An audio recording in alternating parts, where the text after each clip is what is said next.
Ensuite, enfin voilà, ils devront vous apporter toutes les garanties qui confirment qu'ils sont conformes avec la réglementation. Je peux vous rajouter juste une chose, puisque nous sommes en fait sous-traitants des filiales du groupe Saint-Gobain. Et donc, de fait, nous avons un contrat de gestion avec chacun de nos clients. Et ce contrat de gestion, alors c'est interne, mais n'empêche que nous en avons un. Et donc, nous sommes servis du guide des sous-traitants de la CNIL, qui a été mis à disposition à cet effet. Nous allons leur faire signer un avenant à ce sujet pour leur signifier que nous sommes conformes et leur rappeler nos règles communes de travail. Donc il existe déjà des documents de ce type, mais c'est vrai que c'est mieux parfois de laisser son sous-traitant venir vers soi dans le cas de ce sujet pour s'assurer aussi qu'il l'est vraiment naturellement et que vous ne lui imposez pas de le faire, parce que ça veut dire qu'aussi il a cet engagement fort. Parce que sinon derrière, effectivement, c'est plus compliqué. Voilà.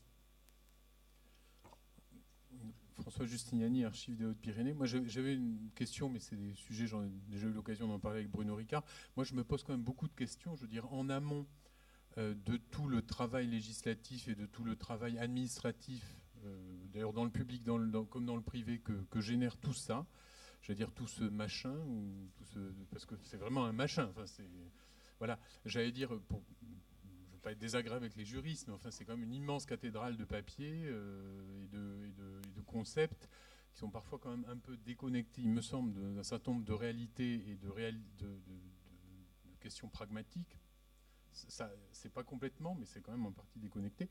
Moi, il me semble quand même, alors je veux bien être détrompé, mais que revenir à l'esprit, à la lettre des choses, l'esprit des choses, c'est effectivement le constat qu'aujourd'hui, il existe des technologies qui sont potentiellement liberticides, parce qu'elles ont la capacité de traiter des données personnelles, ce qu'un fichier papier ne faisait pas aussi facilement. Donc ça déjà, effectivement, il y a une évolution d'outils qui fait qu'il y a peut-être un risque pour la liberté, pour la protection des individus. Mais avant de monter des systèmes, ce que vous avez présenté, que je trouve, c'est très bien, c'est très protecteur, mais j'allais dire, commençons peut-être par expliquer aux enseignants, parce que ça c'est un témoignage d'un prof de droit qui est un de mes meilleurs amis, commençons à expliquer aux enseignants de droit qu'il convient de ne pas diffuser à leurs étudiants des copies de dossiers de procédures en cours ou à peine achevées, non anonymisées, pour les faire travailler. Ça, c'est la réalité.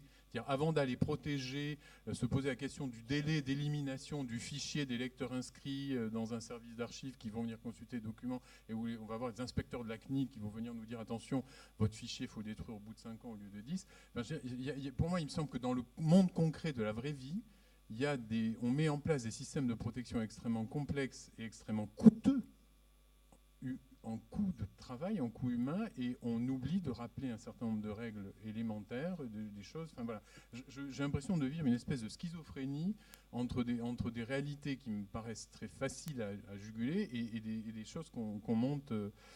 Voilà. Et puis par ailleurs, tout ça, pour moi, ça obéit, et c'est peut-être là qu'il y a une question à se poser. On n'est pas que des praticiens des choses, mais on peut aussi se poser des questions presque de philosophie politique. Moi, ce que je vois arriver, c'est un changement de civilisation.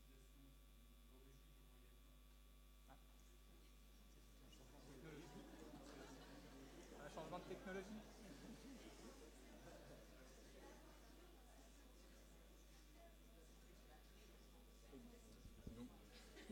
C'est au choix la panne technologique ou la censure. Je disais un changement. Est-ce que c'est un changement de civilisation, un changement de société, un changement de philosophie politique fondamentale entre une société, en tout cas en France, qui fonctionnait sous je dirais, une forme de confiance des citoyens, au moins envers les autorités publiques.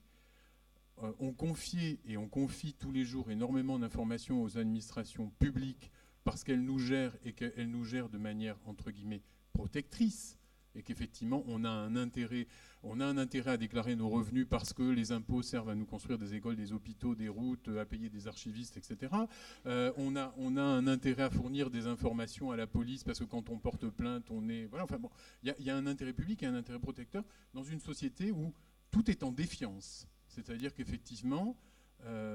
voilà, il y a une forme, enfin j'ai l'impression qu'on a cette espèce de changement fondamental qui fait qu'effectivement l'autorité publique et l'entreprise, enfin, voilà, toutes les autorités auxquelles on confie des informations sont potentiellement en situation de les réutiliser à notre dépens et qu'on doit s'en protéger. Alors, je ne suis pas naïf, hein, complètement, mais je trouve que c'est quand même... pour moi, c'est un changement de perspective qui m'interroge et dont je trouve qu'il aboutit quand même à des solutions qui sont lourdes. Oui, j'avais juste... En fait, il y a deux... Si tu veux, il y a un premier sujet, c'est que le sujet que tu évoques de la documentation, de l'empilement, etc., ce qui nous a été rappelé, c'est qu'il ne s'agit pas d'un nouveau sujet. La France a des décennies de tradition sur ce sujet, de loi. Et de fait, le RGPD, qui est la suite d'une législation existante à laquelle nous devions déjà être conformes, n'est qu'une mise à niveau. Donc ça veut dire que le temps, l'affolement général que ça a un peu déclenché, parce qu'il faut bien le dire que ça a déclenché quand même un peu ça, en fait, il faut quand même savoir que c'est une marche supplémentaire qu'on franchit. Normalement, on devait être conforme. Normalement, ces procédures de registre devaient déjà être faites. Beaucoup de choses devaient déjà être faites. Et on se rend compte que ce n'est pas si fait que ça. C'est pour ça que ça aussi pose un problème de confiance, parce qu'on se rend compte que ce qu'on avait dit à une époque n'a pas été complètement fait. Donc c'est pour ça que ça a du sens aussi. Et en fait, normalement, si on a bien fait les choses, l'étape n'est pas très lourde à franchir en documentation, en théorie. C'est ça ce que je pense que ça veut dire. La deuxième chose, c'est que par rapport à ton deuxième point, je pense que ce qui est visé aussi, c'est un certain nombre de structures bien précises qui, elles, se sont mises à exploiter ces données à outrance et à ne pas le faire correctement. Et il y a aussi ça, mais ce qui fait que ça a une retombée générale. C'est ça.